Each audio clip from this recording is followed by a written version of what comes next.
नमस्कार दोस्तों, स्वागत है आप सभी का उत्तराखंड स्टडी जंक्शन पर, जहां हम यूके ट्रिपल एससी और दूसरी प्रतियोगी परीक्षाओं के लिए हिंदी साहित्य को बिल्कुल सरल, सहज और एग्जाम ओरिएंटेड तरीके से पढ़ रहे हैं। दोस्तों, आप जानते हैं कि हिंदी साहित्य के अंदर हम जिस पैटर्न पर पढ़ रहे हैं, उसमें हम एक-एक करके महत्वपूर्ण साहित्यकारों को कवर कर रहे हैं। हर लेखक की प्रमुख रचनाएं और कृतियां, उनके जीवन से संबंधित महत्वपूर्ण तथ्य और परीक्षा में पूछे जाने वाले सभी संभावित प्रश्नों को हम हल करते हुए चल रहे हैं। इन सबको एमसीक्यू के माध्यम से ही कवर कर रहे हैं ताकि आपकी तैयारी रहे बिल्कुल पॉइंट टू पॉइंट। और दोस्तों, आज के लेखक हैं हिंदी साहित्य के महान विचारक और संस्कृति के मर्मज्ञ हजारी प्रसाद द्विवेदी जी। हजारी प्रसाद द्विवेदी जी ऐसे लेखक हैं जिनकी रचनाओं से जुड़े प्रश्न, उनके विचार और उनके जीवन से संबंधित तथ्य परीक्षा में बार बार पूछे जाते रहे हैं। और जैसा कि आप जानते हैं, उत्तराखंड स्टडी जंक्शन की इस सीरीज में पहले हम पूरे टॉपिक की थ्योरी आसान भाषा में समझते हैं, उसमें कुछ ट्रिक देखते हैं और उसके बाद उसी टॉपिक से जुड़े सारे महत्वपूर्ण एमसीक्यू करते हैं। तो दोस्तों, अगर आप यूके ट्रिपल एससी की तैयारी कर रहे हैं तो आज की ये क्लास आपके लिए बहुत ही महत्वपूर्ण होने वाली है। तो आज की क्लास हम शुरू करते हैं। लेखक हैं हमारे हजारी प्रसाद द्विवेदी जी। इनके लिए क्या है, ये एक युग प्रवर्तक हमारे साहित्यकार रहे हैं। जीवन परिचय अगर हम इनका देखें तो इनका जन्म 1907 में होता है। बलिया का एक छोटा सा गांव है छपरा, जो कहाँ है आपका, उत्तर प्रदेश में है। इनके पिता का नाम अनमोल द्विवेदी रहा है और बचपन का नाम क्या था, वैद्यनाथ द्विवेदी। शिक्षा का क्षेत्र में इन्होंने 1930 में काशी विश्वविद्यालय से ज्योतिषाचार्य की उपाधि ली थी। इंपॉर्टेंट बात है, देखो उस समय गुलाम भारत में है, उसी समय इन्होंने क्या ले ली थी, ज्योतिषाचार्य की उपाधि ले ली थी। इनके बारे में अन्य तथ्य देखते हैं कि 1952-53 में काशी नागरी प्रचारणी सभा के ये क्या बने, अध्यक्ष बने। ठीक, पुरस्कार और सम्मान 1957 में पद्म भूषण सम्मान से इन्हें सम्मानित किया गया है, बड़ी बात है। 1973 में साहित्य अकादमी पुरस्कार भी मिलता है, किस रचना के लिए, आलोक पर्व के लिए। और आलोक पर्व क्या था इनका सबसे प्यारा क्या रहा, निबंध वो रहा है। तो ये चीज जरूर से याद रखें। देखो, पुरस्कार और सम्मान से ही पता चल रहा होगा आपको कि कितने बड़े साहित्यकार रहे हैं। कि देखो, पद्म भूषण सम्मान 1957 में मिल रहा है और 1973 में साहित्य अकादमी पुरस्कार। अब देखते हैं प्रमुख इनके उपन्यास क्या रहे। कि बाणभट्ट की आत्मकथा 1946 में इन्होंने लिखी थी। दूसरा चारु चंद्रलेख, फिर पुनर्नवा और अनाम दास का पोथा। ये क्या है, इनके प्रमुख उपन्यास हैं। तो याद रखना, एक बार फिर देख लेते हैं। बाणभट्ट की आत्मकथा, चारु चंद्रलेख, पुनर्नवा और अनाम दास का पोथा। तो ये क्या है, इनकी उपन्यास हैं। अब देखो, उपन्यास याद करने की जादुई ट्रिक देखो आप, कि अनाम दास ने बाणभट्ट की आत्मकथा पुनर्नवा होकर चारु चंद्रलेख में पढ़ी। तो ये याद हो गया ना आपको। देखो, अनाम दास, बाणभट्ट, पुनर्नवा और चारु चंद्रलेख, ये क्या हो गए, इनके उपन्यास हो गए। क्या, अनाम दास ने बाणभट्ट की आत्मकथा पुनर्नवा होकर चारु चंद्रलेख में पढ़ी। मतलब चंद्रलेख की मतलब क्या होता है, चांदनी। तो इस तरीके से आप याद कर लीजिए कि अनाम दास, बाणभट्ट, पुनर्नवा और चारु चंद्रलेख। और अगर आपको अपनी कोई ट्रिक बनानी है तो आप वैसे तो बनानी, इसमें अपनी ही ट्रिक चाहिए। देखो, साहित्य में होता ही ऐसा है, अगर आप अपनी ट्रिक बनाते हैं तो वो आपको लंबे समय तक याद रहेगी। नेक्स्ट देखते हैं इनके प्रमुख निबंध संग्रह, ये ज्यादा इंपॉर्टेंट हो जाते हैं इनके। देखो, अशोक के फूल, कुटज, कल्पलता, शिरीष के फूल संग्रह क्या है आपकी, कल्पलता इनके प्रमुख निबंध संग्रह रहा है। उसी में शिरीष के फूल भी इन्होंने संकलित किया है। और विचार और तर्क, वितर्क, विचार प्रवाह। अब देखो, फिर दोबारा देखो, निबंध इनके इंपॉर्टेंट रहे हैं। अशोक के फूल कब आया, 1948 में। कुटज, कल्पलता, शिरीष के फूल, विचार और वितर्क, विचार प्रवाह। तो ये है इनके प्रमुख निबंध रहे हैं। अन्य महत्वपूर्ण निबंध अगर इनके देखें तो आलोक पर्व। आलोक पर्व देखो इंपॉर्टेंट क्यों है, साहित्य अकादमी पुरस्कार मिल रहा है। कब मिल रहा है, 1973 में। ठीक है, ये बहुत ज्यादा इंपॉर्टेंट हो जाता है कि आलोक पर्व किसका है। क्योंकि जब भी यूके ट्रिपल एससी हो या कोई भी आयोग हो, अगर वो कोई क्वेश्चन बनाता है ना, तो वो सबसे इंपॉर्टेंट चीज पकड़ता है। तो वो देख लेगा, वो पूछ लेगा आपको आलोक पर्व क्या है। तो आपको ये तो पता है कि आलोक पर्व किसकी है, हजारी प्रसाद द्विवेदी की है। तो वो उससे एक कदम आगे जाकर के पूछ लेगा कि कौन सी विधा में क्या है। तो अब इसको कोई उपन्यास लिख देगा तो गलत हो जाएगा ना। तो आपको याद रखना है, निबंध है ये। ठीक, प्राचीन भारत के कलात्मक विनोद, ये भी इनका रहा है। नाखून क्यों बढ़ते हैं, एक कुत्ता और एक मैना, ये क्या है, इनके निबंध रहे हैं। ठीक, अब देखिए, क्या आप जानते हैं जो कुटज है ना, हिमालय पर्वत की ऊंचाई पर उगने वाला एक जंगली फूल है। ठीक, कुटज। दूसरा देखो, एक कुत्ता और एक मैना निबंध में पशु पक्षी के प्रति मानवीय प्रेम प्रदर्शित है। कि जो मतलब एक पशु का और मानवीय प्रेम जो रहता है।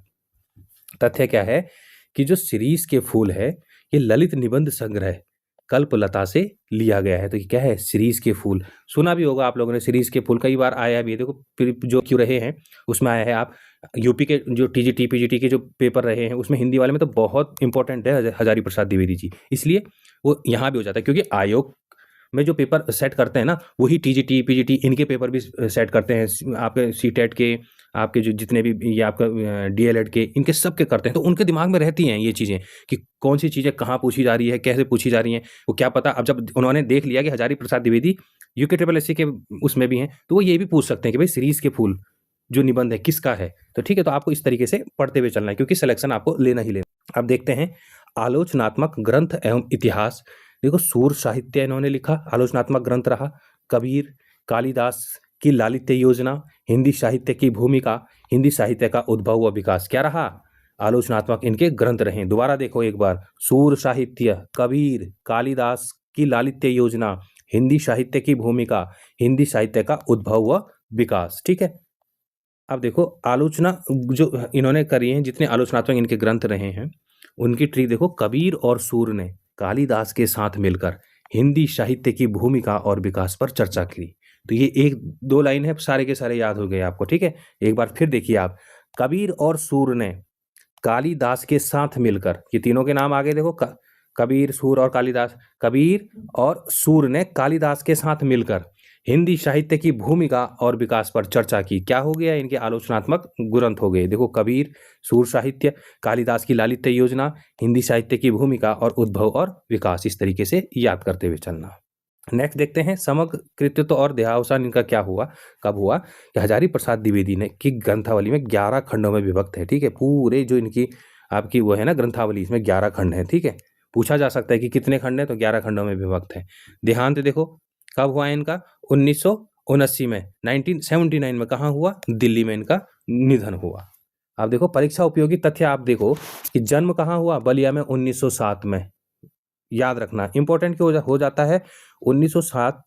एक तो इसलिए भी इंपॉर्टेंट हो जाता ना, 1907 में देखो महादेवी वर्मा है हमारे पास, वो भी हमारे पास एक नेक्स्ट अगर हम किसी लेक्चर में देखेंगे तो उनका जन्म भी ना 1907 में ही हो रहा है। तो कन्फ्यूजन हो जाता है। कई बार आपने देखा होगा कि यूके ट्रिपल एससी ने एक ऐसा क्वेश्चन भी पूछा था कि जन्म के आधार पर जो राइटर्स को हमको लगाना था, मिलान करना था कि कौन किसका जन्म पहले हुआ। तो कहीं से भी पूछ सकता है, तो थोड़ा सा ध्यान आपको रखना पड़ेगा। ठीक है, तो इससे आप याद जरूर रखना कि 1907 में हमारे सिलेबस में 2 साहित्यकारों का नाम है। कौन? आपके एक तो हजारी प्रसाद द्विवेदी जी हो गए और एक महादेवी वर्मा। ठीक, उपन्यास क्या है इनके? देखो बाण भट्ट की आत्मकथा और पुनर्नवा, ये क्या है? इनको याद रखना है, इंपॉर्टेंट है। पुरस्कार देखो पद्म भूषण मिला है 1957 में और साहित्य अकादमी कब मिला है? 1973 में। निबंध कौन कौन से हैं इनके? अशोक के फूल और कोटाजर। ठीक, साहित्य अकादमी मिला है। ठीक, आलोक पर्व के लिए मिला, वो भी क्या है? निबंध रहा है। अब आ जाते हैं हम अपने बेस्ट चीज में, जो जिससे आपको फेस करना है एग्जाम में, यहीं से क्वेश्चन बनने हैं। तो ऐसे ही क्वेश्चन बनने हैं, तो इन्हें बहुत अच्छे से करना है। देखिए आज का पहला प्रश्न क्या है कि हजारी प्रसाद द्विवेदी जी का जन्म कब और कहाँ हुआ था? तो आपको पता है कहाँ हुआ था, बलिया है, बलिया डिस्ट्रिक्ट में एक गांव है छपरा। ठीक है, वहां हुआ है। कहाँ हुआ है? आपका उत्तर प्रदेश में। तो देखते हैं 1905 में हुआ था क्या? नहीं। 1907, हाँ बिल्कुल ठीक है। 1907 हमने बोला था ना, 1907 में किस किस का है? एक तो महादेवी वर्मा और क्या? हजारी प्रसाद द्विवेदी जी का। आरत दुबे का छपरा, बिल्कुल सही बात है, और बलिया उत्तर प्रदेश में हुआ था। ठीक है, 1910 नहीं, 1912 नहीं। तो इसका आंसर क्या हो जाएगा हमारे पास कि हजारी प्रसाद द्विवेदी जी का जन्म 1907 ईस्वी में और कहाँ हुआ था? छपरा नामक गांव में, बलिया उत्तर प्रदेश में हुआ था। ठीक, अब ये देखिए इनका जन्म 19 अगस्त 1907 को बलिया के आरत दुबे का छपरा गांव में हुआ था। अब देखो पीवाईक्यू फैक्ट क्या है कि प्रीवियस ईयर में कहीं ना कहीं पूछा गया है। देखो परीक्षाओं में अक्सर इनका जन्म वर्ष पूछा जाता है। याद रखें क्या? 1907 में ही महादेवी वर्मा और हरिवंश राय बच्चन का भी जन्म हुआ है। देखिए चलो, हरिवंश राय बच्चन तो हमारे वाले साहित्य के वाले सिलेबस में नहीं है, पर याद होना चाहिए आपको कि 1907 में महादेवी वर्मा 1, हरिवंश राय बच्चन 2 और हजारी प्रसाद द्विवेदी, इन तीनों का जन्म एक ही मतलब वर्ष में हो रहा है। ठीक है, तो ये कंफ्यूजन पैदा कर सकते हैं। नेक्स्ट क्वेश्चन देखो, द्विवेदी जी को पद्म भूषण सम्मान किस वर्ष से में नवाजा गया है? क्या 1950 में? तो देखो ये जो हमारे पद्म पुरस्कार है ये तो शुरू ही नहीं हुए थे, ठीक है। 1953 नहीं, 1960 नहीं, कब मिला था? सी इसका आंसर हो जाता है, सन 1957 में हजारी प्रसाद द्विवेदी जी को पद्म भूषण सम्मान से नवाजा गया है। ठीक, अभी देखिए, हिंदी साहित्य की सेवा के लिए 1957 में उन्हें पद्म भूषण मिला। पीवाईक्यू फैक्ट देखते हैं, इन्हें लखनऊ विश्वविद्यालय ने डीलिट की मानद उपाधि से भी सम्मानित किया। यह प्रश्न भी कई बार पूछा गया है, इसलिए ये लिखा गया है कि जो लखनऊ विश्वविद्यालय ने इन्होंने डीलिट की उपाधि, मानद उपाधि से इन्हें दी थी। ठीक है, 1957 में क्या मिला? पद्म भूषण मिला है।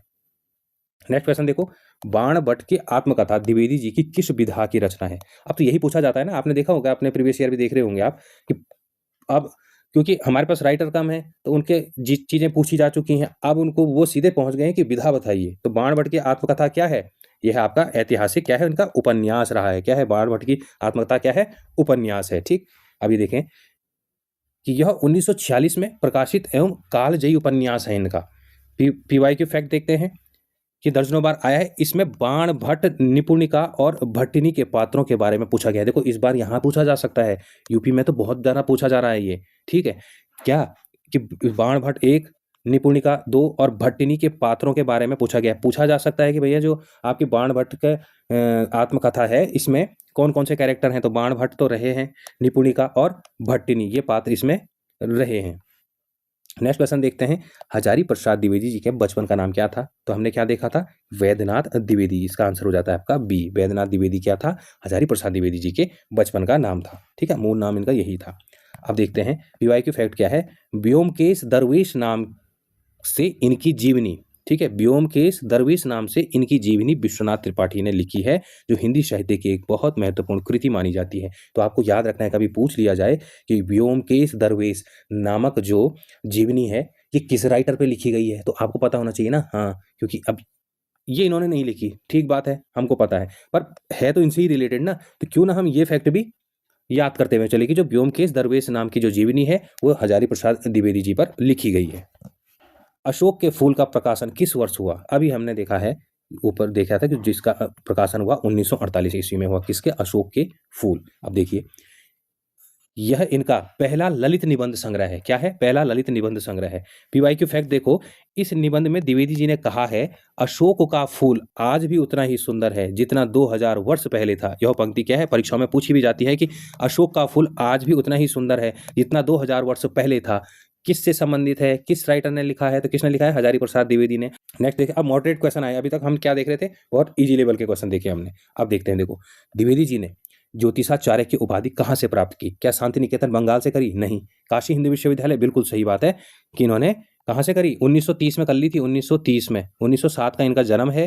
ठीक है, 1930 में इन्होंने ज्योतिषाचार्य की उपाधि प्राप्त कर ली थी। कहाँ से? काशी हिंदू विश्वविद्यालय, BHU से। ठीक, ये देखिए, 1930 में इन्होंने काशी हिंदू विश्वविद्यालय से ज्योतिषाचार्य की उपाधि प्राप्त कर ली थी। अब फैक्ट देखते हैं, द्विवेदी जी के पिता अनमोल द्विवेदी भी संस्कृत और ज्योतिष के प्रकांड विद्वान थे, जिन्होंने इनकी नींव मजबूत की। नेक्स्ट देखो, आलोक पर्व निबंध संग्रह के लिए उन्हें किस वर्ष साहित्य अकादमी पुरस्कार मिला? ये देखो, ये है आलोक पर्व, लिखा भी है, देखो, हजारी प्रसाद द्विवेदी। कब मिला था क्या इन्हें आपका साहित्य अकादमी? 70 में नहीं, 72 नहीं, 75 नहीं, कब मिला है? सन 1973 में इन्हें आलोक पर्व के लिए, आलोक पर्व क्या है? निबंध संग्रह है, उसके लिए क्या मिला है? इनके साहित्य अकादमी पुरस्कार मिला है। ठीक, और देखो, अब ये लिखा भी है, अक्सर पूछा जाता है कि द्विवेदी जी की किस विधा की रचना को साहित्य अकादमी मिला है? तो निबंध संग्रह। ठीक, तो ये पूछा जा सकता है। और आप देख भी रहे होंगे, हजारी प्रसाद द्विवेदी जी से बहुत समय से आपका क्वेश्चन आया नहीं है, तो इस समय के लिए इंपॉर्टेंट हो जाते हैं। जिनके आ रहे हैं तो वो क्या पता इस बार ना भी आए। जो आपका ये री एग्जाम है वीडियो बीपीडीओ वाला, तो उसमें वो देखेंगे ना कि हाँ, किस राइटर से लगातार पूछे जा रहे हैं और किनसे हमें अभी अनछुए रह गए हैं, तो उनसे वो पूछे जा सकते हैं। तो इसलिए हमें ज़्यादा फोकस उन पर करना है कि भाई जिनसे अभी तक क्वेश्चन ज़्यादा नहीं पूछे गए हैं।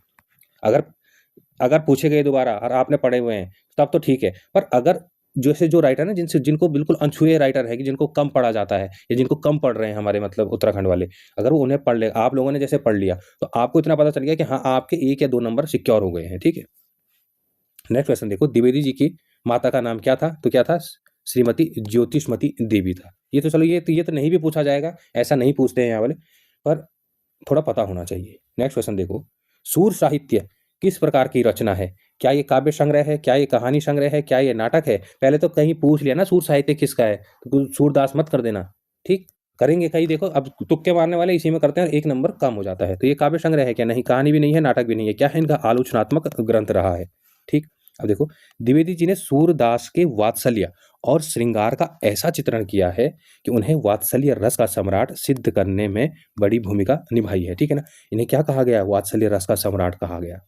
प्रश्न देखो, द्विवेदी जी किस वर्ष काशी नागरी प्रचारिणी सभा के अध्यक्ष बने? क्या 1948-49 में बने? बिल्कुल नहीं।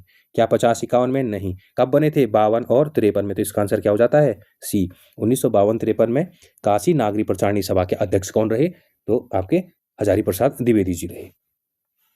अब ये देखो, ये क्वेश्चन देखो कि रचनाओं को उनकी विधा से सुमिलित करें। ये क्यों बनाए गए हैं क्वेश्चन? क्योंकि ऐसे ही पूछे जाते हैं। इसमें देखो आपको याद भी हो जाएगा ना कि हजारी प्रसाद द्विवेदी जी की कौन-सी रचनाएँ हैं, क्या-क्या विधाएँ हैं। तो ऐसे करके अगर जब हम एमसीक्यू के इतने सब तरीके के एमसीक्यू कर लेंगे, तो तब वो पेपर बनाने वाले कहीं से भी पूछेंगे तो यहीं से ना। जब हजारी प्रसाद द्विवेदी जी के तो यही है जितनी चीज़ें हैं, तो हम वो सब कवर करते हुए चल रहे हैं। पहले हम उनकी थ्योरी देख लें, उसके बाद हम इनके एमसीक्यू देख रहे हैं। एक बार एग्ज़ाम से पहले ज़रूर आप इनके वीडियो आप 2 की स्पीड में देखते हुए चलना, ठीक है? तो आपको क्या रहेगा? रिकॉल रहेगा, याद रहेगा और आपके प्रश्न सही होते हुए चले जाएँगे। देखो पुनर्नवा क्या है? विचार प्रवाह क्या है? कबीर क्या है? संदेश राशक क्या है? देखो कबीर तो आपको पता है ना कबीर क्या है? कबीर तो आलोचना है भई, ठीक है? तो इसका तो आपका ए होना चाहिए। तीसरे में आप ए देखो, तीसरे में कहीं ए है, यहाँ क्या है? सी है। तो ये बिल्कुल गलत हो गया ना, क्योंकि ये कबीर अगर सी होता है तो उपन्यास है क्या? नहीं है ना। तो क्या है? कबीर क्या है? इनका आलोचनात्मक ग्रंथ है। तो आप सीधे आंसर पहुँच गए। देखिए इसका आंसर हो गया आपका ए। अब देखो पहले का सी है, पुनर्नवा क्या है? उपन्यास है। दूसरा विचार प्रवाह क्या है? इनका डी देखो निबंध संग्रह है। तीसरा हमने देखा कबीर क्या है आपका? आलोचनात्मक ग्रंथ है। और चौथा देखो आप, चौथे में बी है देखो संदेशवाहक क्या है? संपादन करा इन्होंने संदेश राशक का, ठीक? देखो दूसरा क्वेश्चन देखो, निम्नलिखित वर्षों को महत्वपूर्ण घटनाओं के साथ सुमेलित करिए। 1907 में क्या हुआ? 1957 में, 1973 में और 1900 आपका 79 में, ठीक है? तो अब देखो 1907 में तो इनका जन्म हुआ था ना, ठीक? 1957 में क्या मिला था इन्हें? पद्म भूषण मिला था, ठीक? इसके बाद 1973 में क्या था? साहित्य अकादमी मिला था और 1979 1979 में क्या हुआ था? इनका देहांत हुआ था। तो आप देख लीजिए 1900 पहले का बी देखो, पहले का बी कहीं आ रहा है? तो ठीक है, ये आपका आंसर हो गया। इस तरीके से मिलाना है। देखो अब हमने देखो थ्योरी में पढ़ा, उसके बाद हमने 1-2 एमसीक्यू में भी देख लिया, अब हमें याद हो गया ना। तो ऐसे ही करके ये याद होगा, थोड़ा-सा आप रिवीजन ज़रूर करते रहना, रिवीजन ज़रूर करते रहना। चाहे आप हफ्ते में 1 बार फिर किसी राइटर की क्लास देख लिया, आपने जैसे अभी एक बार आप बिल्कुल नॉर्मल तरीके से देखिए, इसके बाद हफ्ते 2 हफ्ते में क्या करिए कि 2 की स्पीड में कभी 3 राइटर देख लिए एक साथ, तो वो क्या रहेगा? याद रहेगा। और सच बोल रहा हूँ फ़ायदा हो जाएगा आप लोगों का कि 2 नंबर आप प्लस में चलोगे, ठीक? नेक्स्ट क्वेश्चन देखो, निबंधों को उनके मूल संग्रह के साथ सुमेलित कीजिए। देखो शिरीष के फूल हमने देखा था ना, शिरीष के फूल किसमें आया था? हैं? तो शिरीष के फूल का एक है, नाखून क्यों बढ़ते हैं? कुटज, ठीक? तो कुटज क्या है आपका? तो कुटज तो आपका कुटज संग्रह में ही आया है, ये तो बिल्कुल ठीक है, ठीक? आपका शिरीष के फूल किसमें था? हमने क्या देखा था? कल्पलता वाले में देखा था, तो इसका बी होना चाहिए। तो पहले का बी आया आपका, तो पहले का बी देखो, पहले का बी, दूसरे का ए, नाखून क्यों बढ़ते हैं और कुटज क्या है आपका? ये। तो ठीक है, इसका आंसर भी क्या हो गया आपका? ये ए हो गया। नेक्स्ट देखो आप, उपन्यास और उनके आधार विषय का मिलान करें। अनाम दास का पोथा, बाण भट्ट की आत्मकथा और पुनर्नवा, ये क्या देखे थे हमने? हमने क्या देखे थे? देखो जो अनाम दास का पोथा क्या है आपका? तो ये क्या है कि आपका उपनिषद काल, ये रैव मुनि पे इन्होंने लिखा था, ठीक बात है। आप इसका देखिए, अब सेकंड है बाण भट्ट की जो आत्मकथा है, ये क्या है? हर्षकालीन संस्कृति की लोक कथा है। देखो बाण भट्ट कब थे? हर्षकाल में रहे थे, तो ये तो वैसे भी अगर आपने हिस्ट्री अच्छे से पढ़ी है तो आप आइडिया लगा सकते हो। तीसरा देखो पुनर्नवा क्या है? तो ये मध्यकालीन लोक कथा है, ठीक? इनका क्या रहा? सब चीज़ें देखो, अनाम दास वाली बात रही तो उपनिषद काल वाली बात रही, बाण भट्ट तो हर्षकालीन रहा, पुनर्नवा मध्यकालीन लोक कथा में रहा। अब आ जाइए आप बड़े दमदार क्वेश्चन में जो आपके पूछे जा रहे हैं आजकल, कथन और कारण, इससे आपका पूरा टॉपिक रिवाइज भी होता चलता है। इनका जन्म बलिया जिले के दुबे का छपरा गांव में हुआ था। हाँ बिल्कुल ठीक बात है, यूपी में हुआ था, ये तो बिल्कुल कथन पहला सही है। इनके पिता ज्योतिष और संस्कृत के प्रकांड विद्वान थे, ये भी बिल्कुल सही है। तो क्या होना चाहिए इसका आंसर? देखो एक तो सत्य है ही, 2 भी सत्य है, तो हम किस आंसर में पहुंच गए हैं कि कथन 1 और 2 दोनों सत्य है। नेक्स्ट क्वेश्चन देखो, पुरस्कारों के संबंध में निम्नलिखित कथनों पर विचार करें। आलोक पर्व के लिए इन्हें 1973 में साहित्य अकादमी पुरस्कार मिला, ये बिल्कुल ठीक बात है। आलोक पर्व क्या है? निबंध संग्रह है, ये ऐसे करके याद रखना है आपको।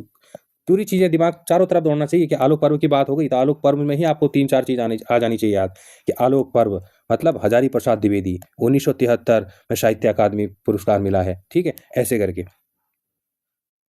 फिर देखिए कि दूसरा कथन क्या बोला है कि 1957 में पद्म भूषण से सम्मानित किया गया। बिल्कुल ठीक बात है भाई, इन्हें 1957 में क्या करा गया, पद्म भूषण से सम्मानित किया गया। तो कथन 1 भी सही है और 2 भी सही है। तो क्या है इसका सी होना चाहिए। कथन 1 और 2 दोनों सत्य हैं। अब देखो संपादन कार्य के विषय में निम्नलिखित कथनों पर विचार करें। इन्होंने नाथ सिद्धों की बानियां और संदेश रासक का संपादन किया था। तो हमको पता है ना, संदेश रासक का तो किया ही था। तो कथन क्या हो गया आपका, सही हो गया।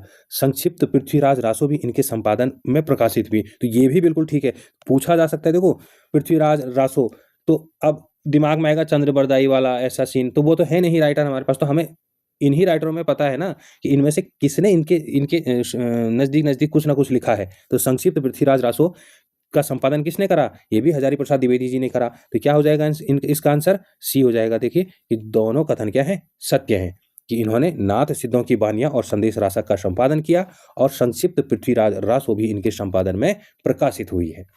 नेक्स्ट देखते हैं, उपन्यास के बारे में दिए गए कथनों पर विचार करें। पुनर्नवा इनका एक प्रसिद्ध ललित निबंध है। ठीक, ये क्या बोल रहा है कि पुनर्नवा इनका प्रसिद्ध एक ललित निबंध है। देखो ललित निबंध है क्या इनका, ये पुनर्नवा तो हमने देखा था, पुनर्नवा तो उपन्यास है। तो ये तो कथन गलत हो गया भाई। चारु चंद्रलेख द्विवेदी जी द्वारा रचित एक ऐतिहासिक उपन्यास है। बिल्कुल ठीक बात है कि चारु चंद्रलेख तो उपन्यास ही है। तो पहला कथन गलत होता है हमारा, ये गलत हो गया आपका। तो क्या हमारा आंसर हो गया कि केवल कथन 2 सही है। नेक्स्ट क्वेश्चन देखते हैं कि द्विवेदी जी के व्यक्तित्व और शिक्षा से संबंधित कथनों पर विचार करें। इन्होंने काशी हिंदू विश्वविद्यालय से ज्योतिषाचार्य की उपाधि प्राप्त करी थी। बिल्कुल ठीक बात है, कब करी थी, 1930 में। ये शांति निकेतन में हिंदी भवन के निदेशक पद पर रहे। देखो शांति निकेतन में रहे क्या ये, हाँ ये रहे शांति निकेतन में, ये हिंदी भवन में ना निदेशक भी रहे हैं। एक तो ये क्या रहे, नागरिक प्रचारणी सभा के अध्यक्ष भी रहे, ठीक। और इन्होंने शांति निकेतन में क्या करा, निदेशक के पद पर भी रहे। तो ये कथन 1 भी सही है और 2 भी सही है। तो इसमें हम पहुंचते हैं आंसर सी में कि दोनों कथन क्या है, सही है। अब देखो फैक्ट देख लो, इन्होंने शांति निकेतन में 20 वर्ष 1930 से 1950 बिताए, जहां इन्हें रविन्द्रनाथ टैगोर का सानिध्य भी मिला है। नेक्स्ट क्वेश्चन देखो, आलोचनात्मक ग्रंथों के संबंध में विचार करें। देखो हिंदी साहित्य का आदिकाल इनका महत्वपूर्ण आलोचनात्मक ग्रंथ है। बिल्कुल ठीक बात है, ये हमने देखा भी था। नाथ संप्रदाय की इनकी शोध परक आलोचनात्मक कृति है, ये भी बिल्कुल क्या है, ठीक बात है। तो क्या हो गया इनका आंसर 1 और 2 दोनों सही है। नेक्स्ट क्वेश्चन देखते हैं, कुटज निबंध के बारे में देखो। कुटज हिमालय की ऊंचाइयों पर उगने वाला एक जंगली फूल है। बिल्कुल ठीक बात है, पर हमने देखा भी था एक एक्स्ट्रा फैक्ट के तौर पे। इसमें जीने की कला और अपराजेय जिजीविषा का संदेश दिया गया है, ये भी बिल्कुल ठीक है। तो यही तो याद रखना है ना, अभी पूछा नहीं, जैसे यहाँ राइटर में पूछा जाता है कि भाई प्रमुख पात्र क्या क्या रहा इसमें, जो उनकी कहानी थी। तो इसमें प्रमुख पात्र कौन है, जैसे हमने देखा था गलता लोहा कहानी, ये जो दूसरे राइटर की हमने देखी। तो उसी तरीके से पूछा जा सकता है कि कुटज जो है ये क्या है, कुटज है क्या, ये एक जंगली फूल है, कहाँ, हिमालय में पाया जाता है। दूसरी चीज क्या है इस किस में लिखा तो गया है जो निबंध, इस ये किससे संबंधित है। तो ये जीने की कला और अपराजेय जिजीविषा का संदेश मिलता है इसमें, ठीक है। तो इसका क्या हो गया आपका, सी सही हो गया। 1 और 2 दोनों इसमें सही हैं। उपन्यास अनाम दास का पोथा के विषय में विचार करें। यह रैको मुनि के कथानक पर आधारित है। बिल्कुल ठीक बात है। इसकी पृष्ठभूमि उपनिषद काल की है। हाँ बिल्कुल ठीक बात है। तो क्या क्या हो गया कथन आपका, सी आपका बिल्कुल सही हो गया, ठीक। नेक्स्ट क्वेश्चन देखते हैं, सम्मान और उपाधि के बारे में देखते हैं। 1957 में इन्हें पद्म भूषण मिला। हाँ मिला है, हम लगातार देखते आ रहे हैं कि इन्हें मिला है। नेक्स्ट क्या है, इन्हें लखनऊ विश्वविद्यालय से डीलिट की मानद उपाधि मिली। बिल्कुल ठीक बात है। तो 1 और 2 दोनों इनके सही हो गए। और अगर सम्मान की बात करेंगे तो क्या, साहित्य अकादमी कब, 1973 में, ठीक। वो भी याद हमको रखना है। नेक्स्ट क्वेश्चन देखो, द्विवेदी जी आलोचनात्मक कार्य के बारे में देखते हैं हम कि कालिदास की लालित्य योजना इनकी एक प्रसिद्ध आलोचनात्मक कृति है। बिल्कुल ठीक बात है। इन्होंने कालिदास के सौंदर्य बोध की नई व्याख्या की है। हाँ बिल्कुल करी है, तभी तो जो इन्होंने आ रहा है लालित्य योजना, ठीक है, वात्सल्य की बात इन्होंने उसमें रही है। तो आज हमने ये कंप्लीट करे आपके हजारी प्रसाद द्विवेदी जी। तो उनकी रचनाएं देखी, उनके जीवन से जुड़े महत्वपूर्ण तथ्य देखे और उनसे बनने वाले सभी एमसीक्यू हमने देख लिए हैं, पूरे डिटेल में कवर कर लिए हैं। क्वेश्चन बनेंगे तो इन्हीं में से बन जाएंगे। अगर आपने हमारी हिंदी साहित्य वाली पिछली क्लासेज नहीं देखी हैं तो ज़रूर देखिए, क्योंकि हम इस सीरीज में एक एक करके सभी महत्वपूर्ण लेखकों को कवर करते आ रहे हैं। और ये सारे के सारे आपको कहाँ मिल जाएंगे, हमारी प्ले लिस्ट में मिल जाएंगे। और अगली क्लास में हम फिर मिलेंगे एक नए लेखक के साथ, उसी पैटर्न पर थ्योरी और एमसीक्यू के साथ। तो दोस्तों वीडियो पसंद आया हो तो लाइक ज़रूर करें, चैनल को आप सब्सक्राइब करें और वीडियो को ज़्यादा से ज़्यादा लोगों के पास आप शेयर करें। तो मिलते हैं अगली क्लास में नए लेखक के साथ। तब तक पढ़ते रहिए और जुड़े रहिए उत्तराखंड स्टडी जंक्शन के साथ। धन्यवाद।